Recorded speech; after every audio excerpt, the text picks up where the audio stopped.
نحمده ونصلي على رسوله الكريم. أما بعد فأعوذ بالله من الشيطان الرجيم. بسم الله الرحمن الرحيم. أم حسبتم أن تدخلوا الجنة ولما يأتكم مثل الذين خلوا من قبلكم مستهم البأساء والضراء وزلزلوا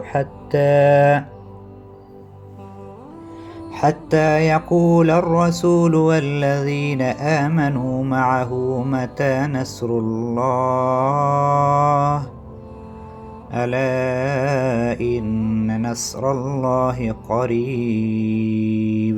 کیا تمہارا یہ خیال ہے کہ جنت میں بے مشقت داخل ہو جاؤ گے، حالانکہ ابھی کچھ مشقت تو اٹھائی ہی نہیں؟ ان لوگوں جیسے واقعات تمہیں پیش نہیں آئے جو تم سے پہلے گزرے ہیں؟ ان پر ایسی تنگی، سختی اور مصائب آئیں کہ وہ لوگ جھنجھوڑ دیے گئے، یہاں تک کہ رسول اور ان کے ہمراہ اہل ایمان بے قرار ہو کر کہنے لگے کہ اللہ کی مدد کب آئے گی؟ دشمنوں کے مظالم بڑھ گئے، بھوک پیاس اور خراب موسم سے تکالیف پہنچی۔ منافقین اہل ایمان کی یہ حالت دیکھ کر طرح طرح کی باتیں کرنے لگتے تھے اور کفریہ کلمات تک کہنے لگتے تھے۔ اللہ تعالیٰ نے فرمایا کہ تم جنت کی آرزو لیے بیٹھے ہو، حالانکہ جسے جنت میں جانے کا ارادہ ہو اسے آزمایا جاتا ہے، تکلیفوں میں مبتلا کیا جاتا ہے۔ تم سے پہلے جو اہل ایمان گزرے ہیں ان کو بہت زیادہ تکالیف پہنچی ہے، یہ آزمائش اہل ایمان پر آتی ہے۔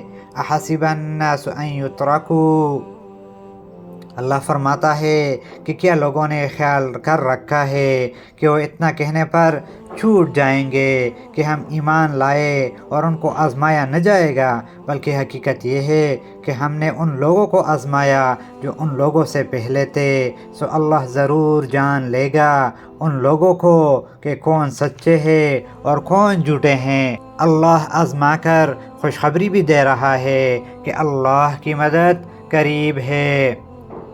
الا ان نصر اللہ قریب، اللہ تعالیٰ کی مدد قریب ہے، دنیا میں بھی مدد کرے گا اور جنت میں بھی داخل کرے گا۔ قرآن کے بعض ارشادات سے ثابت ہوتا ہے کہ بہت سے گناہگار محض اللہ کے لطف و کرم و مغفرت سے جنت میں داخل ہوں گے، ان پر کوئی مشقت بھی نہ ہوگی۔ وجہ یہ ہے کہ مشقت و محنت کے درجات مختلف ہیں۔ نفس و شیطان سے مزاحمت کر کے یا دین حق کے مخالفین کے ساتھ مخالفت کر کے اپنے عقائد کا درست کرنا، اور یہ درجہ ہر مومن کو حاصل ہے۔ باقی درجات مختلف ہیں، جس درجہ کی محنت مشقت ہوگی اتنا بڑا مقام جنت میں ملے گا۔ اللہ تعالی ہمیں صبر کے ساتھ اور اللہ کی یاد کے ساتھ سب مصائب اور تکالیف کو برداشت کرنے کی توفیق دے، آمین۔ السلام علیکم ورحمۃ اللہ وبرکاتہ۔